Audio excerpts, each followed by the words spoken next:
Hey everybody, welcome back. We're going to be playing more of Ocean Oil. Oh, wow. Well, that was a good way to start things off, yes. We're going to be playing more of Ocean Oil Cities Zones parts 1 through 5 here.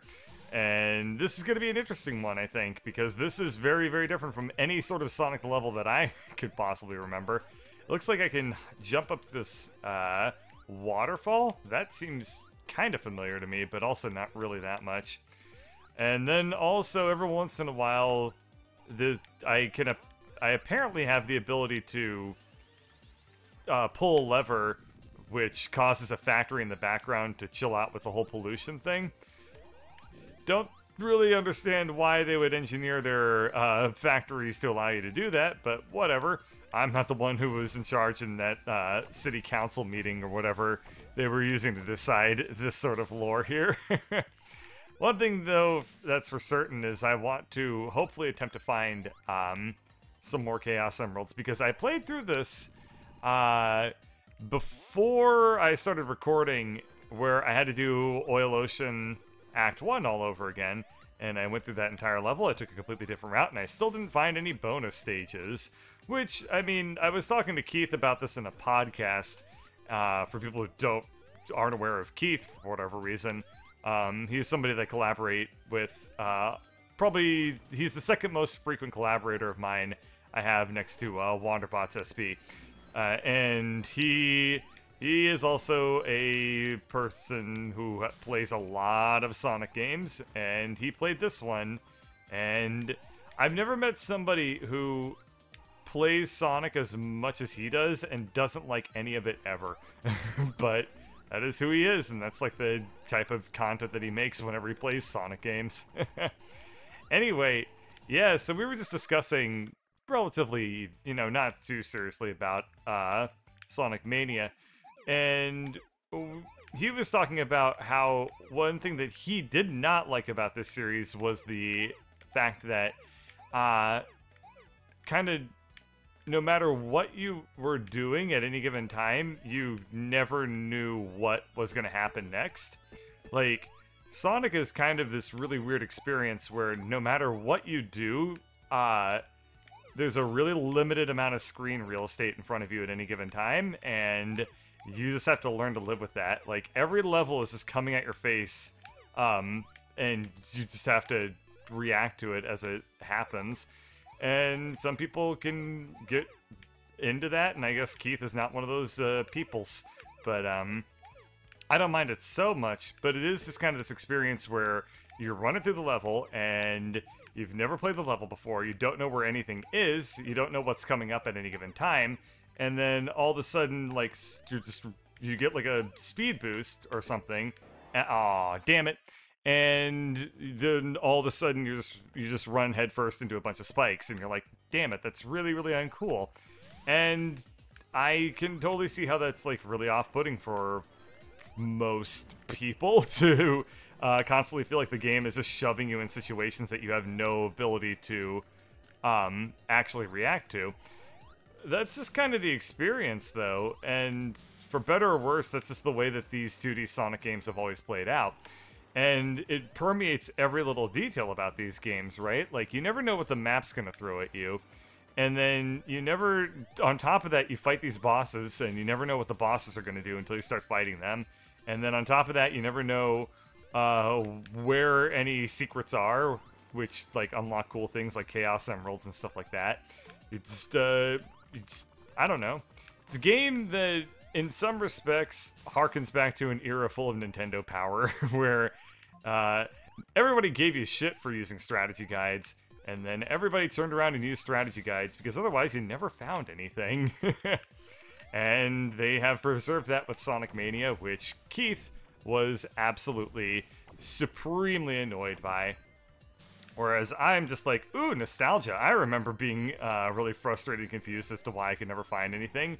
And I remember, like, running headlong into spikes and being like, well, that was really fair. I totally saw that coming. But, for better or worse, they preserved every detail they possibly could have when making this game. Which, I guess I never really pointed this out, but I guess it's kind of worth noting. I'm sure a lot of people are relatively curious about data like this, but somebody broke down how the levels are designed in Sonic Mania, and I guess the way it works is it's about 1/3 of the levels are effectively just, I don't know how to describe it, like ports, remakes of the original levels. 1/3 are levels that are remakes where they also add in a new mechanic randomly, and then 1/3 are new levels. And that seems to be roughly in line with my experience. For example, the Act 1 of this whole level was, like, stuff I was really pretty familiar with and understood.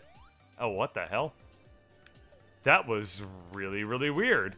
Act 1 of this was, like, really close to the bone and exactly how I remember it being. Act 2 is this insane, like, nightmare level where I don't have a clue what the hell is going on. Okay, let's at least get the 10 rings here. Huh. So, what was the point of the submarine? I mean, submarines in real life don't work that way. Submarines in real life aren't, like, things you get into for a very brief, like, only 20 seconds at a time. If they were, then submarine duty would be way, way easier than I've ever heard anyone actually give it credit for. Besides, what submarines are designed to go into oil spills anyway? Like, that's just hella dumb. Uh-oh. Cool, there we are. Yeah, I was gonna talk about another point briefly when I was playing through Oil Ocean Act 1 again, where I was gonna talk about, again, I've talked a little bit about meta commentary, or yeah, I mean, I've done a little bit of meta commentary. I've also talked about it a little bit. Both of those are factual statements here.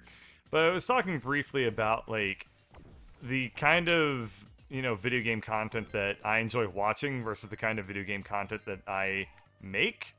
And that's been something that I've had a really tough time reconciling with. Oh, that ended up surprising me. I kind of remember this boss. Kinda, anyway. So, I think... yeah, this is all very familiar. So the most important thing I can do is try to avoid being in the oil. And that's right, I don't think I can actually hurt the gun head that sticks out of there. Okay, that's fine. Oh, man, Tails just drowned. Anyway, yeah, so, like, the type of content that I make is, uh-oh. Oh, I just lost my only ring. Okay, this is gonna be problematic, yeah, damn. Anyway, the type of content that I make is often way, way, way more serious than type of content I like to watch. Which is also way more serious than the content that I would like to make, if that makes sense. Like, I tend to enjoy watching video game commentary, let's playing, what have you, whatever you want to call it.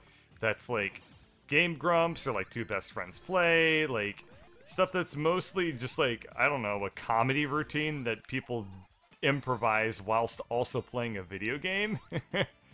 Which is, you know, some of my favorite series that I've done, especially recently, have been in that line. And boy, has that made me, like, pretty happy with those series in particular. Like Passepartout and West of Loathing, which, granted, I don't have to work very hard for West of Loathing to be really funny. Okay, that was really, really close to being a total disaster. This is not, yeah. Damn, this boss fight ain't going well for me at all. But yeah, so what was the other one I did? Tacoma, that one was a lot of fun to do. Like, those are the types of things that I enjoy doing the most. Doing those solo is really, really hard. Like, it's very hard to be really funny, and like improvisatory and do it by yourself. there's not a whole lot of like one-man improv acts out there. I can think of a total of 0. Uh-oh. Okay. I mean, there's tons of one-man comedy shows, of course. There's like no improv troops that are just like Reginald and the company of himself or something like that. Good God, this boss sucks. You know, it's not reasonable or easy to do, and I have to just like, I don't know, it's annoying. I wish I could do the stuff that I want to do by myself more consistently and easily than what it takes, but oh well, I just have to live with, you know, doing the best that I can. And that's all I can do. Damn it, damn it, damn it, damn it, damn it, this boss is really, really, really wrecking my shit. Okay, it's fine. I just have no, I have no rings, so a single hit from the boss will kill me. On the other hand, this will probably work out fine for me, right? Like, my previous experiences with this boss have taught me that this is going to be a trivial attempt at this point. I'm screwed. Okay. The goal will be to stay alive.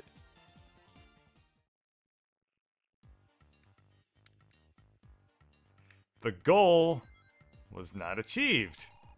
Okay. Let's get some rings. But yeah, so when I play this game in particular, I guess is eventually the point I was starting to build up to.